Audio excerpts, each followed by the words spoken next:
Dan apabila ibu hamil terkena COVID-19 dan bisa berisiko 3 kali lipat jatuh ke dalam kondisi kritis, maka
Informasi hari ini, Humas RSUD Jombang menyapa.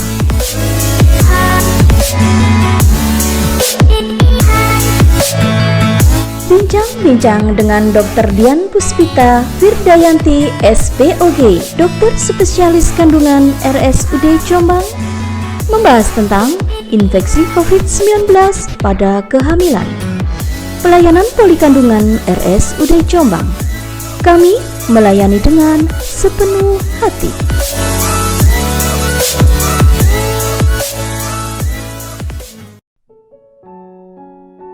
Assalamualaikum warahmatullahi wabarakatuh. Selamat siang, berjumpa lagi dengan saya Gianita Prayoga di acara Humas RSUD Jombang Menyapa.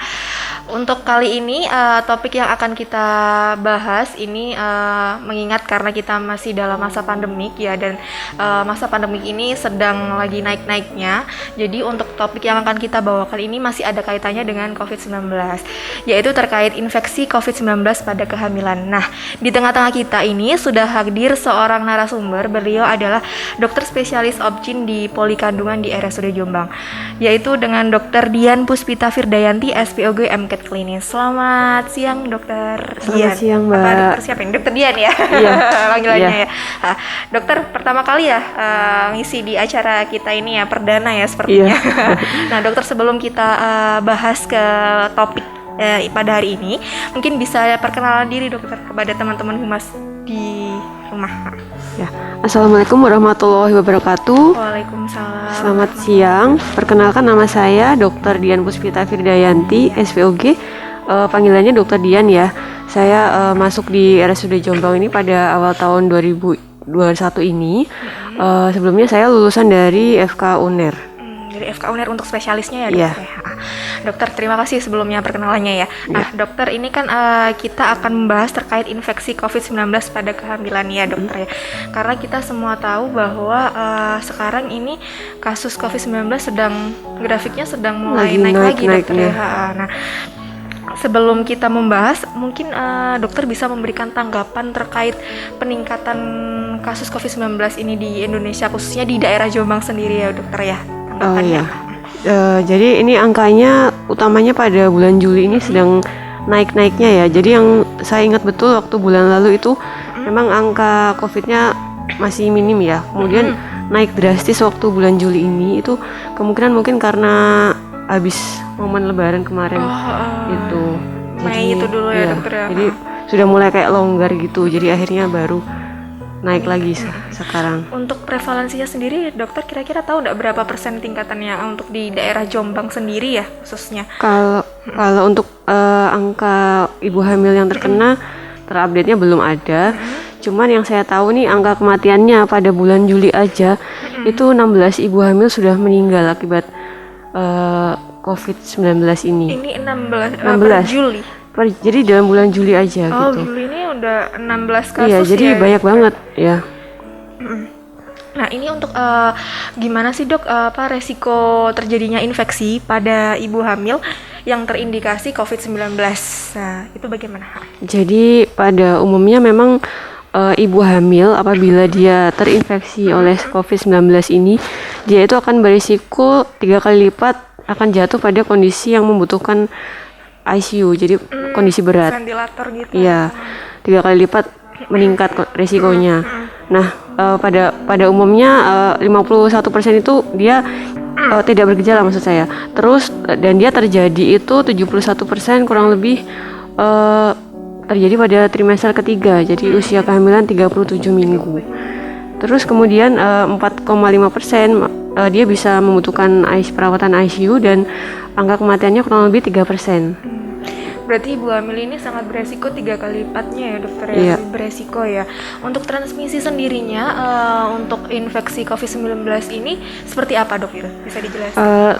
Transmisinya sih sama ya dengan orang umum pada umumnya itu. Pasien-pasien Jadi, COVID sebelumnya. iya, jadi dia ditularkan melalui droplet atau percikan air liur, kemudian aerosol juga, yaitu dari udara ya. Terus kemudian kontak langsung pada benda-benda yang terkontaminasi oleh COVID-19 tersebut. Kemudian mengenai transmisi vertikal dari ibu ke bayinya itu masih dalam penelitian. Saat ini sih masih belum ditemukan adanya transmisi langsung infeksi dari ibu ke bayi. Berarti untuk untuk dari transmisi dari ibu ke bayi ini belum ditemukan ya dokter ya. Saat ini masih belum Pada ditemukan. umumnya ya seperti lewat melalui airborne dan droplet seperti itu ya. Dan benda-benda yang memang terindikasi ada virus COVID-19 itu tadi ya dokter ya. Nah, untuk gejalanya sendiri yang diderita oleh ibu hamil ini jika terinfeksi COVID-19 ini apakah sama ciri-cirinya atau gejalanya yang diderita pada pasien-pasien COVID pada umumnya dokter ya? Atau memiliki ada indikasi spesifik khusus atau bagaimana? Gejalanya pada umumnya sama ya. Mungkin sebagian besar masih tetap sama, jadi tidak bergejala. Apabila gejalanya ringan mungkin bisa demam, terus batuk kering, nyeri telan, terus linu-linu badan, kemudian anosmia. Anosmia itu tidak bisa membau. Itu terjadi kurang lebih dari 70% anosmia ya. Terus nyeri kepala, diare juga bisa.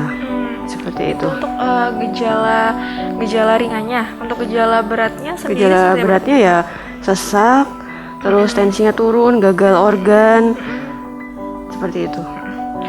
Termasuk untuk gejala-gejalanya ya dokter ya, dari gejala ringan itu bisa batuk pilek, terus kemudian anosmia itu tadi ya dokter ya. Untuk gejala beratnya bisa sesak napas berat, terus bisa juga karena penurunan kesadaran, ini juga kemungkinan Itu juga ya, bisa, dokter ya, bisa ya dokter itu masuk ya. kategori berat. Masuk kategori berat. Nah dokter, untuk gimana sih cara dokter mendiagnosis ibu hamil ini terindikasi COVID-19, ataukah ada metode-metode lain yang dokter gunakan untuk mendiagnosis itu? Dari pemeriksaan kita tanyakan apakah ada gejala dan ada riwayat kontak erat. Kemudian tentu saja ditunjang dengan pemeriksaan lab, yaitu gold standarnya itu dengan pemeriksaan swab RT-PCR seperti itu. PCR itu, dokter ya? Bisa juga dengan swab antigen atau swab antibody. Nah, tadi kan sudah dijelaskan bahwa ada metode-metode dengan screening awal gitu ya dokter ya, dan kemudian metode antigen dan swab antigen dan swab PCR. Nah, terus kapan sih dok seseorang ibu hamil ini harus rawat inap atau harus MRS di rumah sakit atau pelayanan kesehatan lanjutan? Oh ya, jadi apabila ibu hamil tersebut menderita COVID yang tipe sedang atau berat, nah itu wajib untuk MRS. Jadi yang tipe sedang itu apabila contohnya dia sesak ringan, demamnya tinggi, terus batuk berdahak, nah itu masuk kategori sedang ya.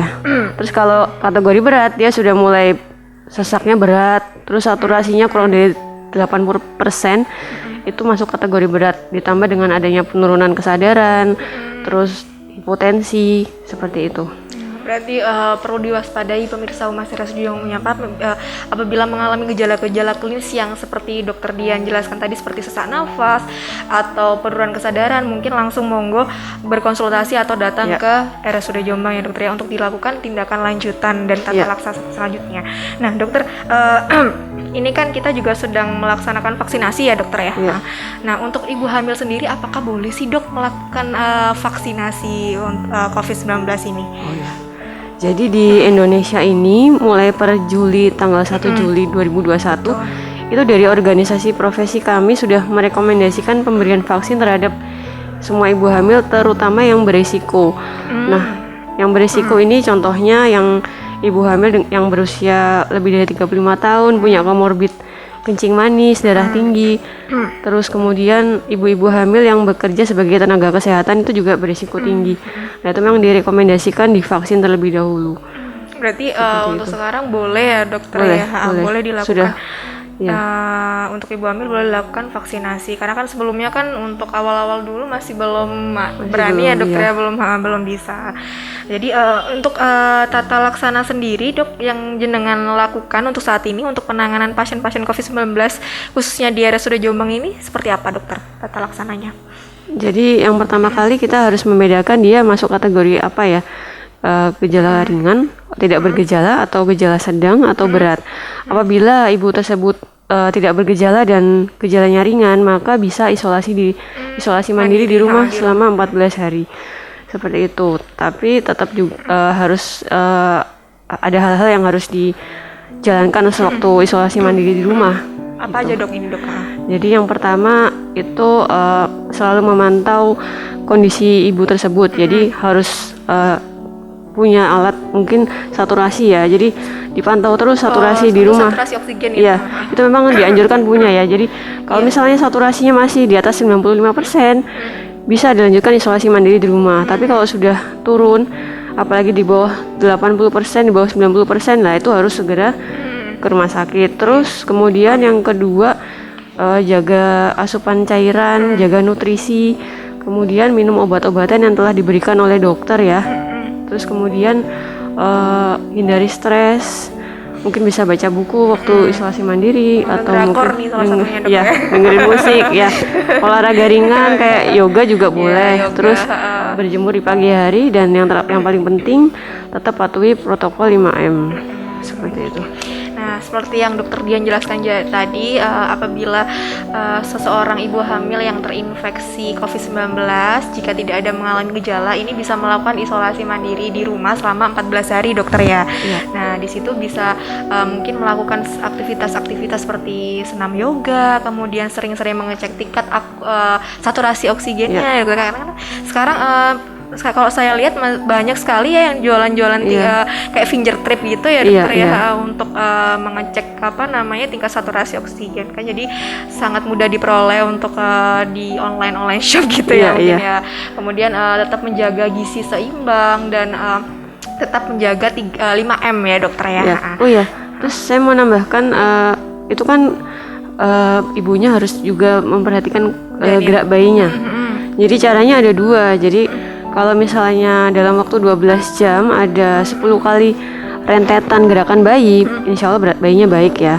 Atau juga bisa cara yang kedua, dalam 1 jam dihitung gerakan bayinya minimal 4 kali. Jadi kalau misalnya itu ada, berarti insya Allah bagus bayinya. Berarti seperti itu. Sering melihat kondisi janinnya dokter ya. Dan ibunya juga. Untuk metode apa sih yang digunakan ya dokter ya untuk ibu-ibu hamil dalam penanganan persalinan, khususnya bagi ibu hamil yang terinfeksi COVID-19, karena kan sesar kah atau normal kah atau bagaimana dokter? Jadi sebenarnya menurut rekomendasi dari WHO, sesar itu bukan mutlak ya atau absolut semua ibu dengan COVID harus disesar. Jadi enggak. Jadi itu tergantung indikasi dari penyakit ibu tersebut. Jadi dilihat dari kasus per kasus ya. Jadi semua nggak harus operasi, bisa lahir normal juga sebenarnya. Berarti melihat kondisi ibu dan janinnya juga ya dokter ya tentunya. Apakah perlu dilakukan sesar ataukah normal, itu harus screening awal dulu. Nah, untuk penanganan bayi yang lahir dari ibu yang terinfeksi COVID-19 ini bagaimana dokter ya? Jika dokter menemukan ibu ini terinfeksi COVID-19, nah, kemudian bagaimana cara penanganannya untuk bayinya? Nah, ini gimana dokter? Jadi biasanya bayi-bayi yang lahir dari ibu yang terinfeksi COVID-19 ini tidak bisa dilakukan inisiasi menyusui dini atau IMD yang pertama. Yang kedua, dia tidak bisa rawat gabung dulu, jadi harus dipisah dulu dari ibunya. Oh, berarti nggak boleh jadi satu ya Bu dokter? Iya, nggak bisa, iya. Iya, karena ibunya kan ya isolasi. Iya. Berarti untuk penanganan bayinya ya ibunya nggak boleh menyusui dulu ya dokter? Iya, untuk awal-awal seperti itu. Jadi sampai dinyatakan ibunya sembuh negatif itu baru boleh ya dokter ya. Tapi memang untuk awal-awal seperti itu ya. Tapi bisa juga kalau misalnya ibunya pingin sekali menyusui, itu ada syaratnya juga seperti itu. Jadi harus tetap ketat banget ya prokesnya. Jadi harus sering-sering cuci tangan, pakai masker, dan sering-sering membersihkan area di sekitar ibu kalau pengen menyusui gitu. Tapi memang resikonya memang lebih besar daripada kalau yang dipisah seperti itu. Nah dokter, apa sih setelah mungkin ini ya dokter yang ingin saya tanyakan, jika ibu hamil tanpa gejala kemudian melakukan isolasi mandiri selama 14 hari. Nah, setelah 14 hari ini apa yang ibu hamil ini lakukan dokter? Apakah kita harus mengecek dengan swab PCR ataukah tanpa adanya dilakukan tes penunjang? Jadi sebenarnya dinamakan kriteria sembuh itu kalau misalnya nggak bergejala itu 10 hari ya isolasi mandiri, itu bisa dinyatakan sembuh. Atau apabila dia bergejala 10 hari plus 3 hari dari gejala terakhir. Sebenarnya nggak perlu wajib PCR sih, nggak perlu. Iya. Itu kalau tanpa adanya gejala ya dokter. Tapi kalau misalnya dia ada gejala berat atau kritis, itu selain kriteria yang di atas perlu diperiksa adanya pemeriksaan PCR ulang seperti itu. Nah, untuk mencegahnya nih dok, biar khususnya ibu-ibu hamil agar terhindar dari infeksi COVID-19, karena ya kan kita mengingat ya semakin hari kasusnya semakin grafiknya semakin meningkat dokter ya, karena kan juga ibu hamil kan juga rentan sekali, kemudian janinnya juga kan ya dokter. Ini mencegahnya gimana dokter ya? Mungkin bisa dijelaskan kepada pemirsa Mas. Jadi yang pertama jaga nutrisi, terus rutin minum vitamin ya yang telah diberikan oleh dokter, kemudian berjemur, kemudian yang paling penting itu menjaga prokes. Jadi selalu mencuci tangan, pakai masker, menjauhi kerumunan, terus menghindari mobilisasi ibu. Kalau nggak penting banget. Kalau ini mepet banget nih gimana dok? Saya harus keluar, ini penting banget. Berarti harus tetap pakai masker. Pakai masker ya.